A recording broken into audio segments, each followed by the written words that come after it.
Hey Wildcats! Today we're gonna do chapter 9. Grandpa Joe takes a gamble. So far, 4 of the tickets have been found. Still one out there. So let's get started. Okay, Grandpa Joe takes a gamble. The next day, when Charlie came home from school and went in to see his grandparents, he found that only Grandpa Joe was awake. The other 3 were all snoring loudly. Shh, whispered Grandpa Joe, and he beckoned Charlie to come closer. Charlie tiptoed over and stood beside the bed. The old man gave Charlie a sly grin, and then he started rummaging around under his pillow with one hand. And when the hand came out again, there was an ancient leather purse clutched in his fingers.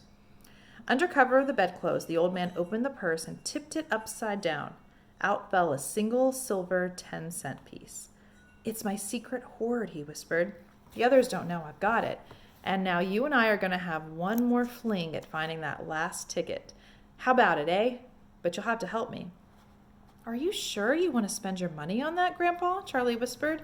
"Of course I'm sure," spluttered the old man excitedly. "Don't stand there arguing. I'm just as crazy as you are to find that ticket. Here, take the money and run down the street to the nearest store and buy the first Wonka candy bar you see and bring it straight back to me, and we'll open it together." Charlie took the little silver coin and slipped quickly out of the room. In 5 minutes he was back. "Have you got it?" whispered Grandpa Joe, his eyes shining with excitement.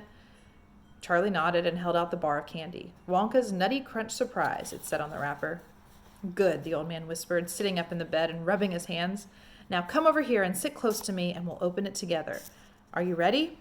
"Yes," Charlie said, "I'm ready." "All right, you tear off the first bit." "No," Charlie said, "you paid for it. You do it all." The old man's fingers were trembling most terribly as they fumbled with the candy bar. "We don't have a hope, really," he whispered, giggling a bit. "You do know we don't have a hope, don't you?" "Yes," Charlie said, "I know that." They looked at each other and both started giggling nervously. "Mind you," said Grandpa Joe, "there is just that tiny chance that it might be the one. Don't you agree?" "Yes," Charlie said, "of course. Why don't you open it, Grandpa?" "All in good time, my boy, all in good time. Which end do you think I ought to open first?"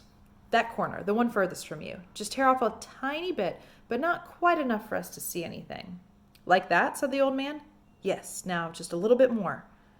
"You finish it," said Grandpa Joe. "I'm too nervous." "No, Grandpa, you must do it yourself." "Very well, then. Here goes." He tore off the wrapper. They both stared at what lay underneath. It was a bar of candy, nothing more.